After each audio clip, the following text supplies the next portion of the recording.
नमस्कार. आकाशवाणी औरंगाबाद केंद्राच्या दुपारी 1च्या बातमीपत्रात मी वैभवी जोशी आपलं स्वागत करते. बँकांनी आपल्या सर्व ग्राहकांना 31 मार्चपर्यंत मोबाईल बँकिंग सुविधा उपलब्ध करून द्यावी असे निर्देश केंद्र सरकारनं दिले आहेत. डिजिटल व्यवहारांना प्रोत्साहन देण्याच्या उद्देशानं सरकारनं हा आदेश दिला असल्याचं इलेक्ट्रॉनिक्स आणि माहिती तंत्रज्ञान सचिव अरुणा सुंदरराजन यांनी सांगितलं. नवी दिल्ली इथं त्या वार्ताहरांशी बोलत होत्या.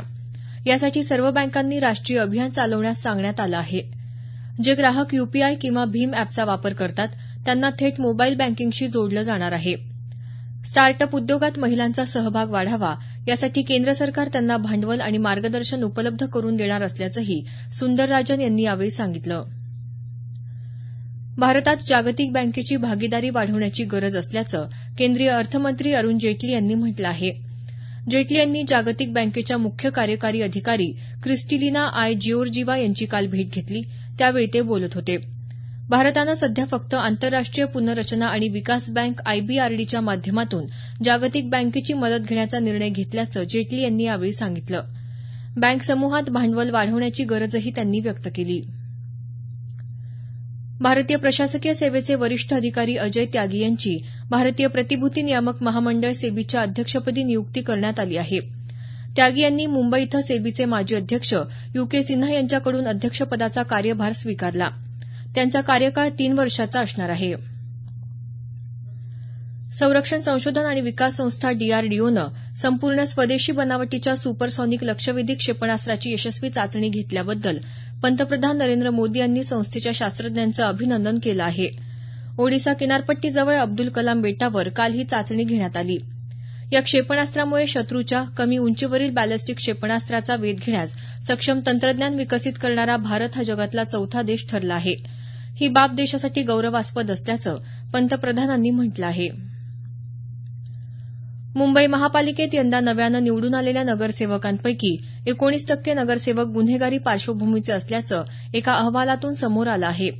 सुमारे 43 नगरसेवकांवर विविध प्रकारचे गुन्हे दाखल असून यामध्ये हत्येचा प्रयत्न, बलात्काराचा प्रयत्न अशा स्वरूपाच्या गंभीर गुन्ह्यांचाही समावेश आहे.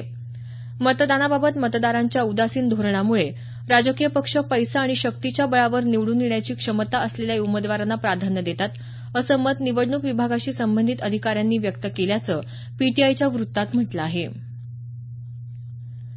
वीज ग्राहकांच्या थकबाकी मुक्तीसाठी सुरू असलेल्या नवप्रकाश योजनेला येत्या 31 जुलैपर्यंत मुदतवाढ देण्यात आली आहे. या योजनेनुसार आता येत्या 30 एप्रिलपर्यंत मूळ थकबाकीचा भरणा केल्यास 100% व्याज आणि विलंब आकाराची रक्कम माफ होणार आहे. तसंच 1 मे ते 31 जुलै या कालावधीत मूळ थकबाकीसह व्याजाची 25% रक्कम भरली तर उर्वरित 75% व्याज आणि 100% विलंब आकाराची रक्कम माफ होणार आहे. मुख्यमंत्री देवेंद्र फडणवीस आज औरंगाबाद दौऱ्यावर येत आहेत. आज सायंकाळी 4:30 वाजेच्या सुमारास मुख्यमंत्र्यांचं औरंगाबाद विमानतळावर आगमन होईल. सायंकाळी 5 वाजता शहरातल्या पोलीस आयुक्तालयाची नियोजित प्रशासकीय इमारत तसंच पोलीस अधिकारी कर्मचारी निवासस्थानाच्या नियोजित जागेचं भूमिपूजन मुख्यमंत्र्यांच्या हस्ते होणार आहे. रात्री 8:15 वाजेच्या सुमारास मुख्यमंत्री विमानाने मुंबईकडे प्रस्थान करतील. दीनदयाल अंत्योदय योजना राष्ट्रीय नागरी उपजीविका अभियानाअंतर्गत आणि जिल्हा कौशल्य विकास रोजगार उद्योजकता विभाग यांच्या संयुक्त विद्यमानं जालना इथं उद्या रोजगार मेळाव्याचं आयोजन करण्यात आलं आहे.